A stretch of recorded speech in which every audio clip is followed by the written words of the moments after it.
नमस्कार। फिजिक्स की क्लास में भाई आप सभी लोगों का स्वागत है।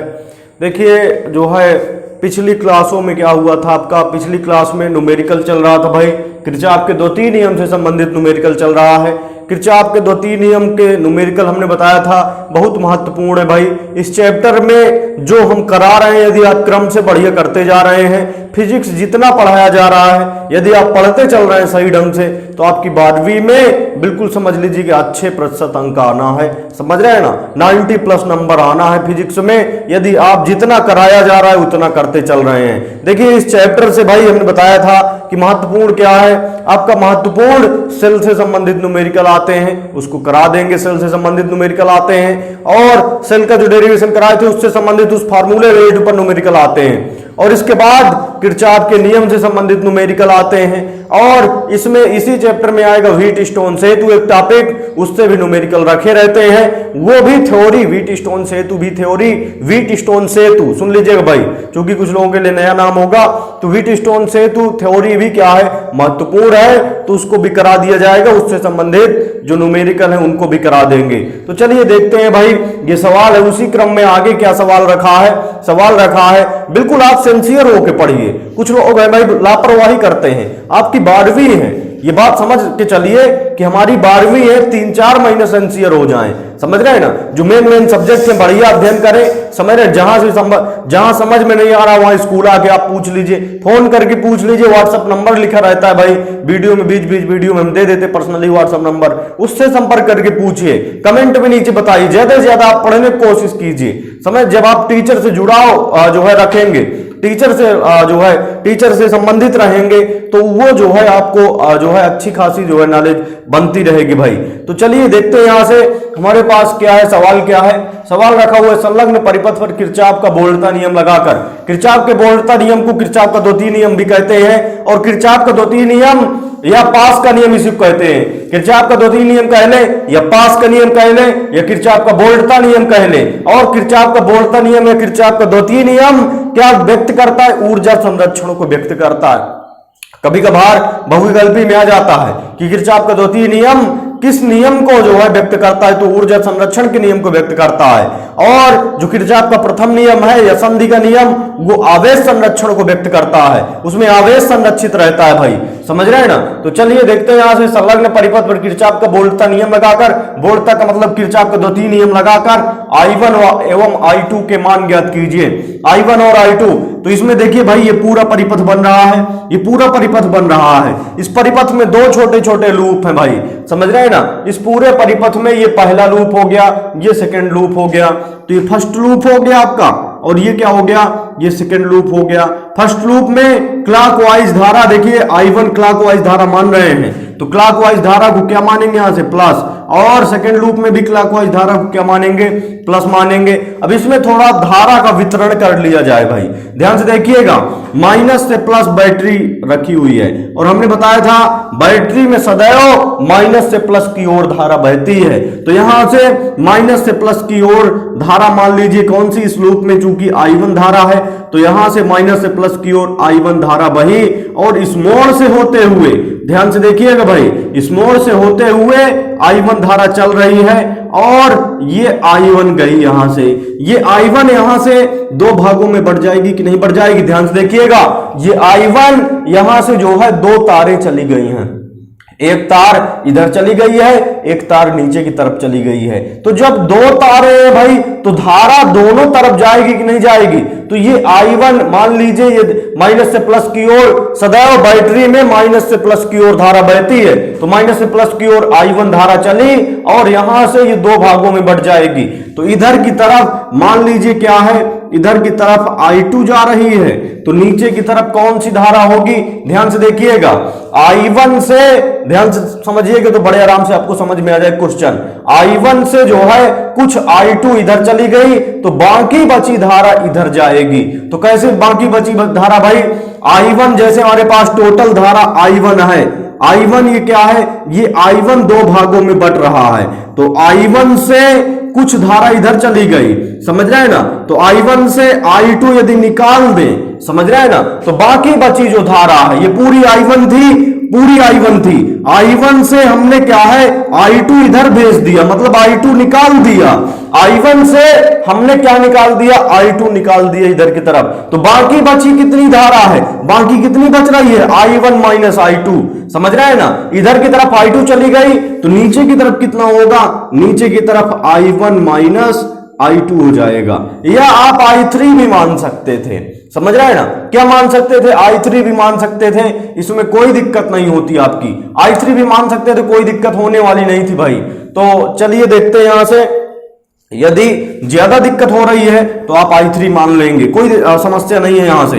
तो चलिए देखते हैं, I3 मान लीजिए, अच्छा यहां से I3 मान लीजिए, समझ रहे हैं ना। हमने बस समझाने के लिए बताया था कि I1 से यदि I2 इधर निकल गई तो बाकी बची कितनी धारा है, I1 माइनस क्या हो जाएगा, यहां से नीचे की तरफ I2 हो जाएगा, वो बाकी बची I1 से I2 निकल गया तो क्या बचा, I1 माइनस I2 इधर की तरफ चली जाती।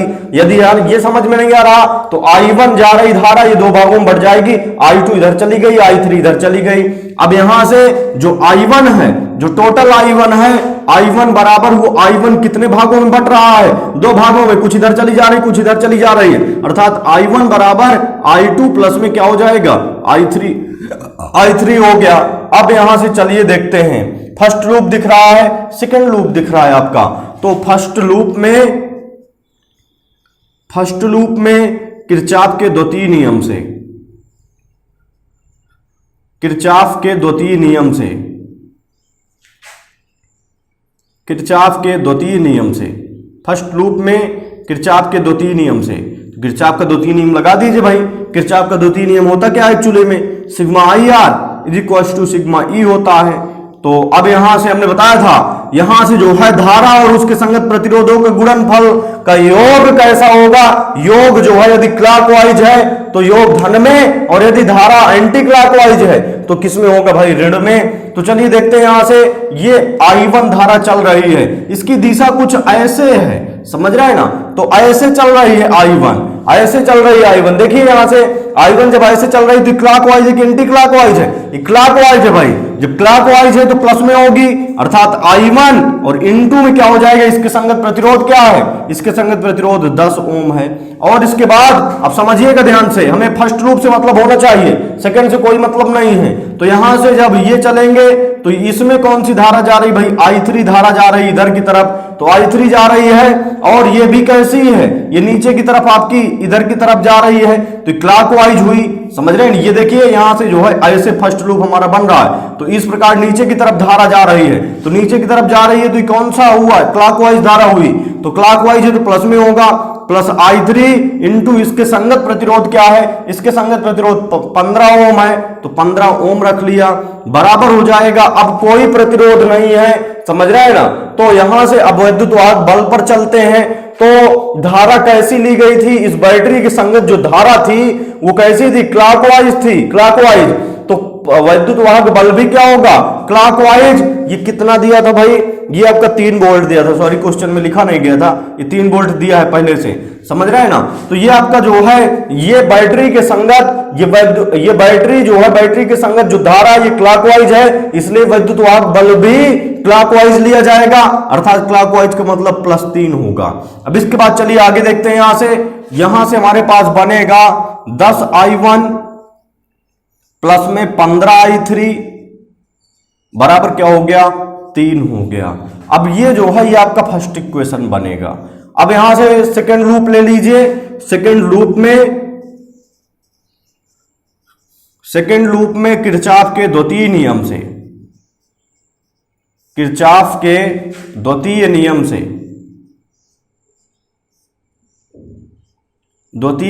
किरचॉफ के द्वितीय नियम से, तो सेकंड लूप में किरचॉफ का द्वितीय नियम लगा दीजिए भाई।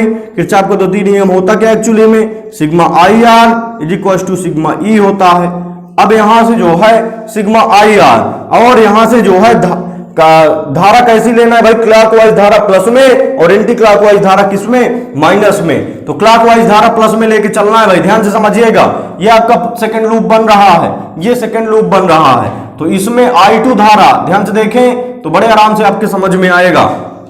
I2 धारा यहां से जो है, जो I2 धारा है, ध्यान से देखें भाई, जो I2 धारा है वो ऐसे घूमने की कोशिश हो रही है, समझ रहे हैं ना, ये ऐसे घूमने की कोशिश हो रही, तो I2 यहां पर मोड़ से होते हुए नीचे कहां जाएगी, I2 जाएगी। तो I2 हमारी ऐसे घूम रही है, ऐसे घूम रही I2, जब ऐसे घूम रही तो क्लॉकवाइज ही घूम रही, घड़ी की सुई की दिशा में घूम रही है। तो यहां जब घड़ी की सुई की दिशा में है तो प्लस में होगा, तो प्लस I2 इंटू में इसके संगत प्रतिरोध क्या है, इसके संगत प्रतिरोध 20 है, तो 20 रख लिया।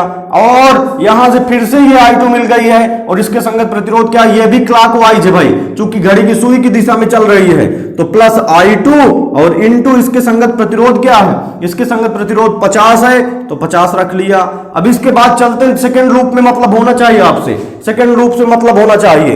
तो अब देखिए सेकंड लूप में यहां से जो है ये वाली धारा नीचे की तरफ जा रही है, ऐसे घूमने की कोशिश हो रही है, देखिए ऐसे घूमने की कोशिश हो रही भाई, ऐसे घूमने की कोशिश हो रही, समझ रहे हैं ना, ये धारा ऐसे घूमने की कोशिश हो रही है। तो जब ऐसे घूमने की कोशिश हो रही है इधर की तरफ, तो घड़ी की सुई की विपरीत दिशा, ये देखिए I3 की वैल्यू घड़ी की सुई की विपरीत दिशा है, तो जब घड़ी की सुई की विपरीत दिशा में है तो धारा कैसी होगी, यहां से जो है एंटी क्लॉकवाइज है, तो धारा माइनस में, माइनस का I3 इंटू इसके संगत प्रतिरोध क्या है, इसके संगत प्रतिरोध 15 ओम है, बराबर क्या हो जाएगा हमारे पास। अब इसमें कोई वैद्युत वाहक बल नहीं है, जब कुछ वैद्युत वाहक बल नहीं है तो वैद्युत वाहक बल जब कुछ नहीं है तो क्या मान के चलेंगे, शून्य मान के चलेंगे। अब इसके बाद चलिए देखते हैं यहां से, देखिए 50 I2 है, 20 I2 है, तो 50 20 कितना हो जाएगा, 70 I2 और minus 15 I3 is equal to कितना हो जाएगा भाई, शून्य हो गया। अब इसके बाद चलिए देखते हैं यहां से I1 की वैल्यू हमें रखना पड़ेगा यहां पर, समझ रहे हैं ना, तब जाके इक्वेशन बन पाएगा। ध्यान से समझिएगा तो बड़े आराम से हमारे पास समझ में आ जाएगा। चूंकि क्या दिया था, I1 इज इक्वल टू, इसको सेकंड इक्वेशन मान के चलेंगे, ये सेकंड इक्वेशन है। यहां से I1 का मान समीकरण 1 में रख दीजिए, I1 का मान समीकरण 1 में रखने पर, I1 का मान समीकरण 1 में रखने पर, समीकरण 1 में रखने पर, तो I1 का मान समीकरण 1 में रख दीजिए। तो I1 का जब मान समीकरण 1 में रखेंगे तो कितना बनेगा हमारे पास, 10 उसी प्रकार है। I1 की वैल्यू कितनी है, I2 प्लस I3 है, I2 प्लस I3 और प्लस में कितना है हमारे पास, 15 I3 है, 15 I3 और बराबर कितना है, 3 है। अब यहां से 10 का अंदर गुणा करा दीजिए, तो 10 I2 और प्लस 10 I3 और प्लस में 15 I3 और बराबर कितना हो गया, 3 हो गया।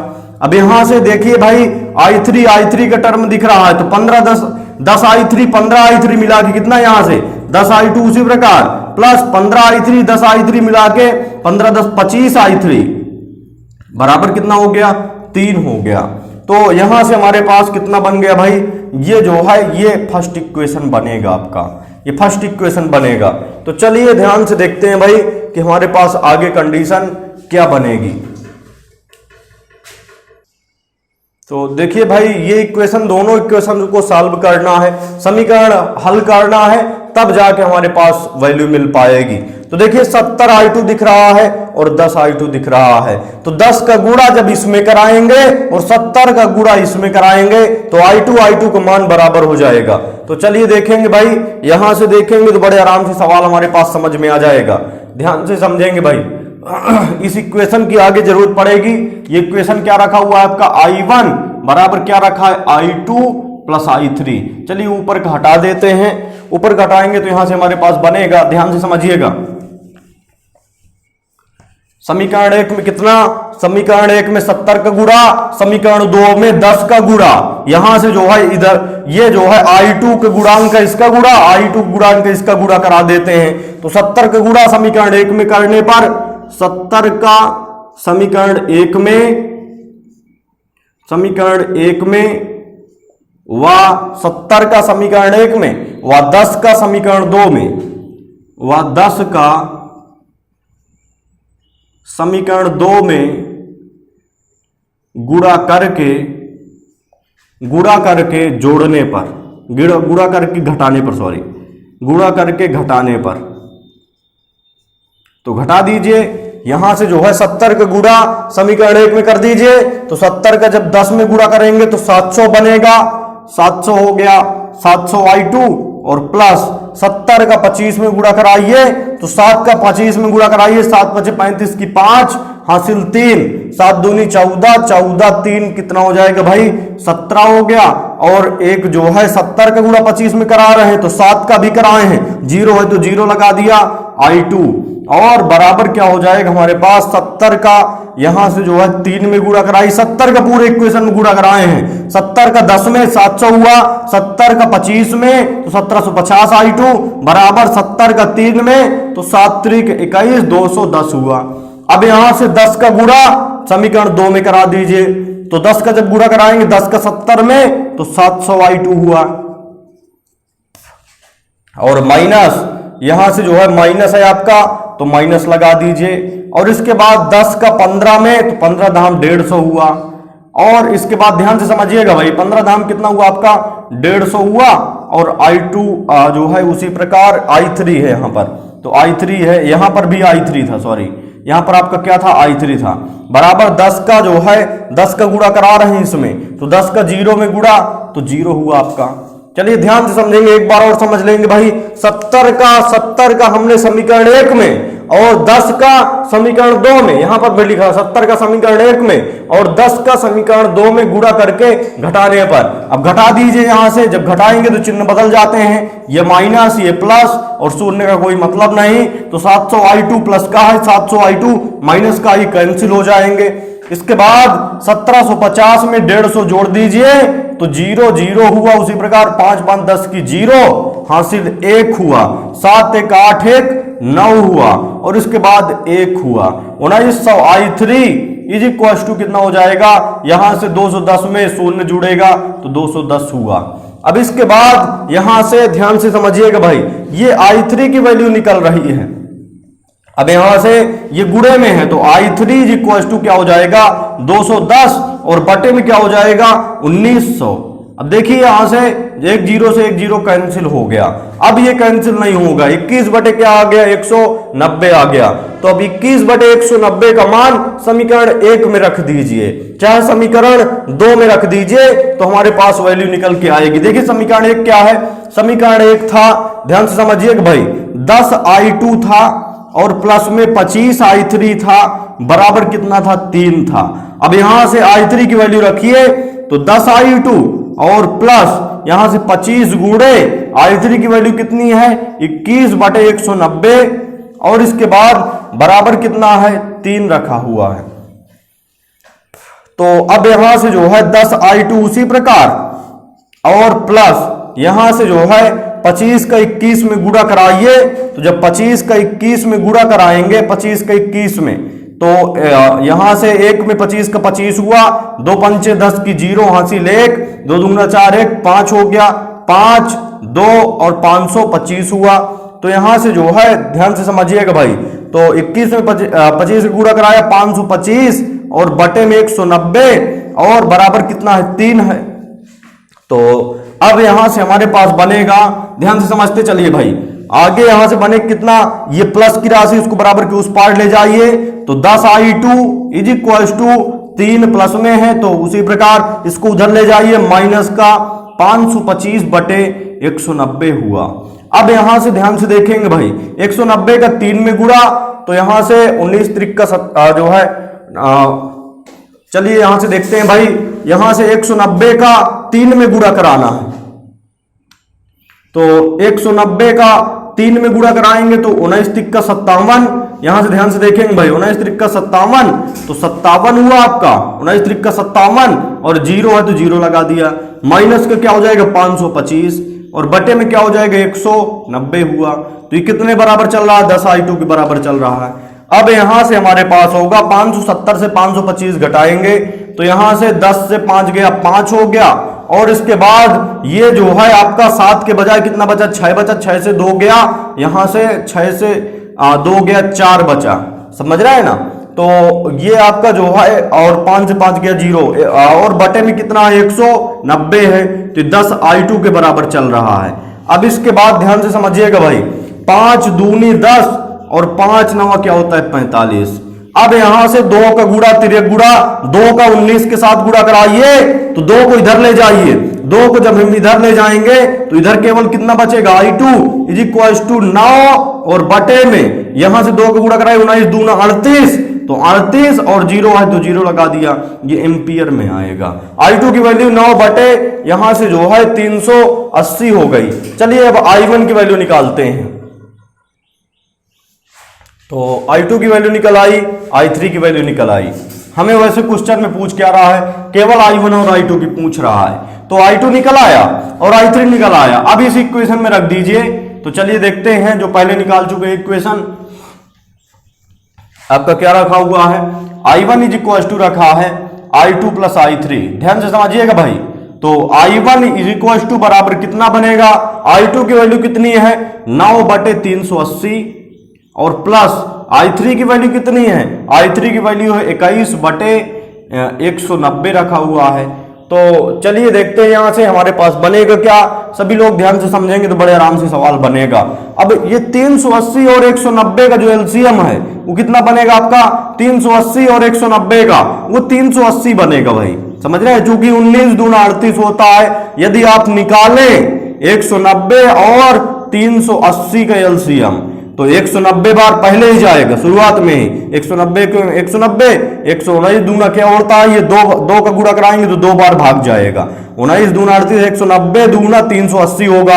अब यहां से पुनः 2 बार जाएगा, 1 हो गया, 2 हो गया, 1 हो गया। अब यहां से 19 दूना क्या हो गया 380, तो इसका एलसीएम है 380 और 190 का एलसीएम कितना हुआ 380 हुआ। अब चलिए देखते हैं, यहां से 380 का 380 में भाग कराइए तो 1 हुआ, 1 का गुणा 9 के साथ तो 9 हुआ, प्लस 190 का भाग कराइए 380 में तो 190 दूना 380, तो 190 दूना 380 होता है भाई। तो 2 का गुणा 21 में 190 भाग कराया 380 में 2 आया, 2 गुणा 21 में 21 दूना क्या हो जाएगा 42।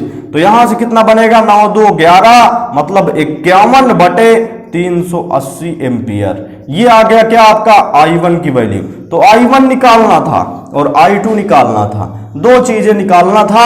इस जो है किरचॉफ का वोल्टा नियम या किरचॉफ का द्वितीय नियम लगाकर I1 एवं I2 की वैल्यू हमने क्या किया, फाइंड कर लिया। अब चलिए इसी से संबंधित एक होमवर्क करके देते हैं भाई।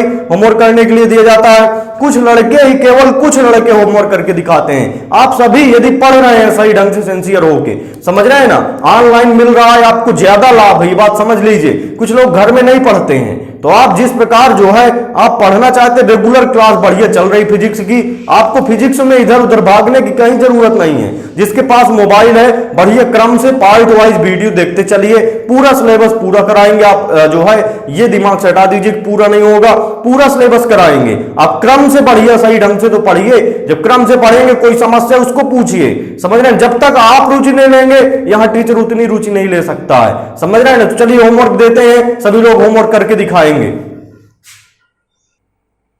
देखिए ये आपका सवाल है भाई, ये होमवर्क करके सभी को दिखाना है। ये महत्वपूर्ण क्वेश्चन है। जितने हमने किरचॉफ के नियम में सवाल कराए हैं वो लगातार सन में आए, कोई 2010 में आए, कोई 11 में, कोई 12 में, कोई 15 में, कोई 17 में, इस प्रकार क्वेश्चन आते लगातार। कोई ना कोई आप देखेंगे किताब उठा के तो हर सन में दिया होता है भाई। तो यहां से जो है देखिए क्वेश्चन क्या कह रहा है, दिए गए वैद्युत परिपथ में प्रत्येक प्रतिरोध में 3 प्रतिरोध दिख रहे हैं। यहां से 1 ओम, 2 ओम और 3 ओम के प्रतिरोध दिख रहे हैं। प्रत्येक प्रतिरोध में धारा का मान क्या करना है, ज्ञात करना है। तो यहां से जो है बिल्कुल भाई इसको होमवर्क करके सभी को दिखाना है। अब इसमें धारा का वैल्यू दिया नहीं है, समझ रहे हैं ना, आपको धारा निकालना पड़ेगा। ये पहली बैटरी लगी है, दूसरी बैटरी लगी है, तीसरी बैटरी लगी है, और बैटरी में सदैव माइनस से प्लस की ओर धारा बहती है, समझ रहे हैं ना। ये पहली बैटरी में मान लीजिए कौन सी धारा I1 बही, और दूसरी में I2, और तीसरी में क्या बही I3 बही। तो इस प्रकार धारा की वैल्यू क्या करना है, आपको ज्ञात करना है। धारा की वैल्यू, धारा की दिशा बना के फिर सवाल हल करना है। सवाल हल करके सभी लोग भाई सवाल हल करके 79 85 56 78 16 इस व्हाट्सएप नंबर पे सभी लोग भाई सेंड करेंगे, समझ रहे हैं ना। ये होमवर्क आप करके इसमें दिखाइए, सभी लोग फोटो खींच के इसमें भेजिए, फिर बताएंगे कि आपका कितना सही है सवाल और कहां पर गलत है। तो जो है अब अगले वीडियो में भाई लगभग सवालों का क्रम, इसमें किरचॉफ के 2-3 नियम से संबंधित सवालों का क्रम खत्म करेंगे। अब आगे जो क्रम आएगा उसमें बताएंगे भाई व्हीटस्टोन सेतु से संबंधित फिर सवाल कराएंगे, और उसमें कुछ टॉपिक महत्वपूर्ण थ्योरी वो भी है, उसको भी करा दी जाएगी। ये चैप्टर फिर समाप्त होगा तब जाके।